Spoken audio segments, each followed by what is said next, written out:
They were very close in high school. Two girls who were best friends and shared everything, even their interest in boys. But one night changed everything. After that night, her friend stopped seeing boys as just for fun. Instead, she started using them to become more powerful and to live forever. By the time she finally found out the truth, it was too late to stop what had already started. At the beginning of the movie, we meet Anita Lesnicki. She is in a high-security mental hospital and is considered very dangerous. This is proven when she suddenly attacks a nurse. As punishment, she is locked alone in a dark room. While she is there, Anita starts remembering the events that led her there. The story then goes back to her old life in a small town called Devil's Kettle. The town is named after a strange waterfall that disappears into a deep hole with no bottom. Scientists don't know where the water goes, which makes the town feel mysterious. Anita's best friend is Jennifer Check. She is very beautiful, popular, and a cheerleader. Even though they are different, they are very close. Anita also has a boyfriend named Chip, but her bond with Jennifer is stronger. One evening, Jennifer convinces Anita to go with her to a local bar to watch an indie rock band called Low Shoulder. When they arrive, Jennifer becomes very interested in the band's lead singer, Nikolai, and goes to talk to him. While Jennifer steps away to get drinks, Anita overhears the band members talking about Jennifer in a strange and disturbing way, especially about her being a virgin. This makes Anita feel suspicious and uncomfortable. Later, she warns Jennifer, but Jennifer doesn't take it seriously. During the performance, an electrical problem suddenly starts a fire that quickly spreads through the bar. People panic and try to escape. In the end, Anita and Jennifer barely manage to survive by climbing out through a bathroom window. Outside, they see the band members, who seem strangely calm and not affected by the disaster. Soon, Nikolai asks Jennifer to come with them on their bus as they plan to go to another town. Anita feels very uneasy about this, but Jennifer still goes with them, ignoring her friend's warnings. Left alone, Anita goes home feeling scared and nervous. She calls her boyfriend and tells him about the terrible things that happened that night. While they are talking, the doorbell suddenly rings. Anita goes to check, but no one is there. Then, the quiet house is suddenly disturbed by a strange noise coming from the kitchen. When she goes to look, she sees Jennifer covered in blood and acting very strangely. Jennifer seems unusually calm, smiles oddly, and starts eating raw chicken from the fridge. A moment later, she begins shaking and screaming loudly before throwing up a thick, dark liquid. It becomes clear that something evil has taken control of her. Anita is very scared after what happened with her best friend, Jennifer. She tries to call for help, but Jennifer is stronger and pushes her against the wall, getting ready to attack her. Just before Jennifer can bite her, she suddenly runs out of the house for no clear reason, leaving Anita shocked.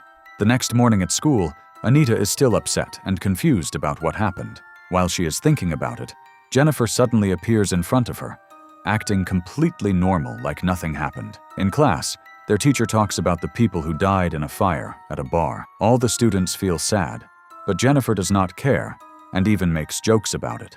This makes Anita even more confused. Anita believes Jennifer is acting very strangely because of the Low Shoulder band. She tells her boyfriend about her worries and explains how Jennifer has changed in a scary way. At the same time, Jennifer becomes interested in Jonas, the captain of the college football team, who is sad because his best friend died in a fire. Jennifer tells him he will feel better if they go have some fun in the forest behind the school. When they go into the woods, Jennifer starts to attract him, but things soon feel very creepy. Animals and birds gather around them in a strange way.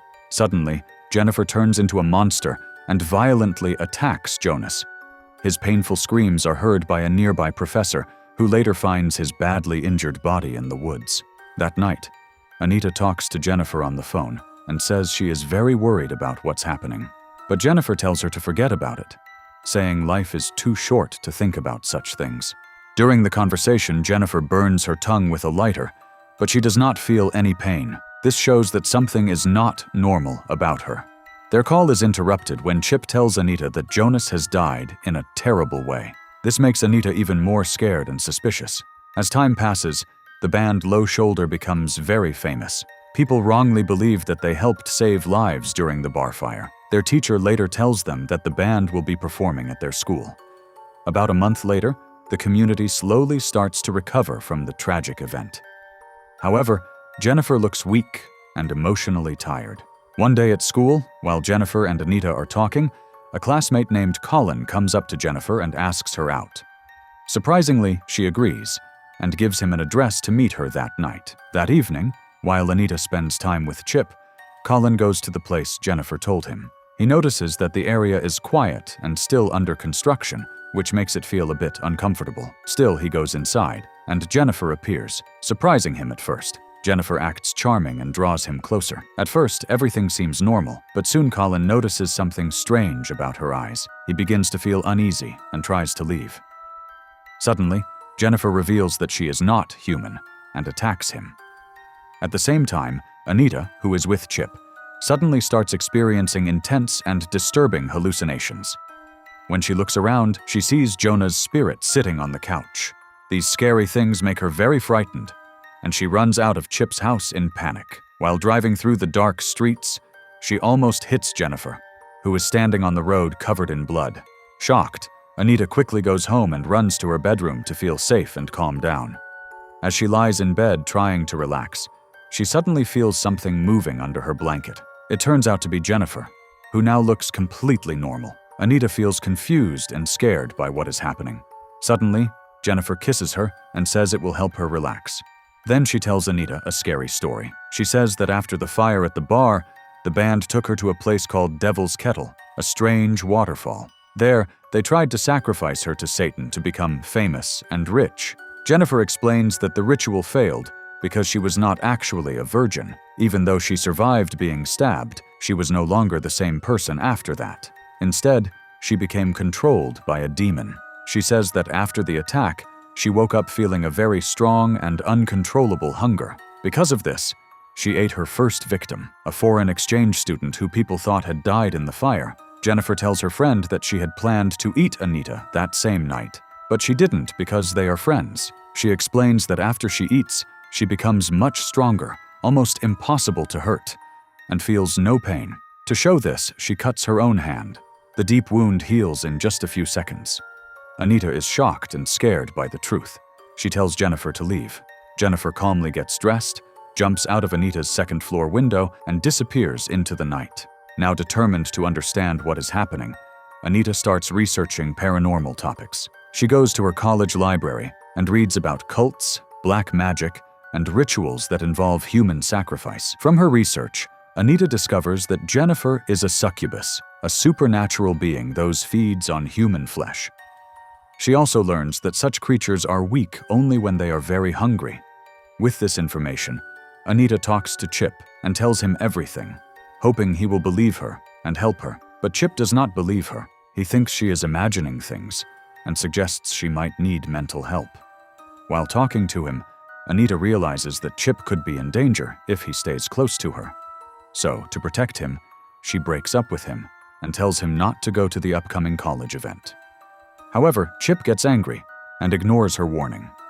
On the day of the event, Anita feels very nervous as she waits for Jennifer, planning to watch her closely. At the same time, Jennifer meets Chip on his way to the event. She tricks him by lying that Anita cheated on him. Then she takes him to an abandoned swimming pool, using the same methods she used on her other victims. Meanwhile, at the event, Anita becomes worried when Jennifer does not show up. Feeling that something is wrong, she rushes to Chip's house, but learns that he has already left, walking to the event.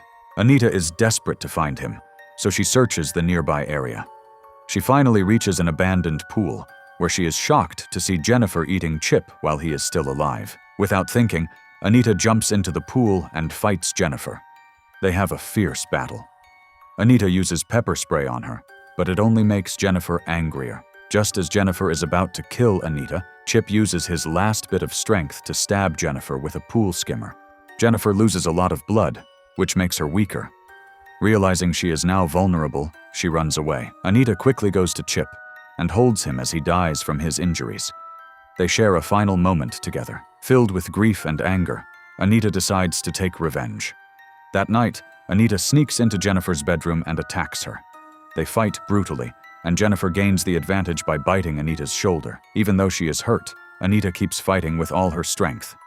At a key moment, Anita pulls off the BFF necklace from Jennifer's neck, which makes Jennifer pause for a second. Anita takes the chance and stabs Jennifer with a knife, killing her. Just then, Jennifer's mother walks in and sees Anita sitting on top of her daughter's dead body. Because of this, Anita is sent to a mental hospital. Later, we learn that when Jennifer bit Anita, she passed some of her supernatural powers to her. At the end of the movie, Anita uses these powers to escape from the hospital. She gets a ride from a stranger and says she is going to find a band. In the scene, Anita finds the band called Low Shoulder and kills all the members in their hotel room. This is her way of getting revenge for what they did. And that's the story of Jennifer's body. If you liked this recap, remember to like, subscribe, and share your thoughts about the movie.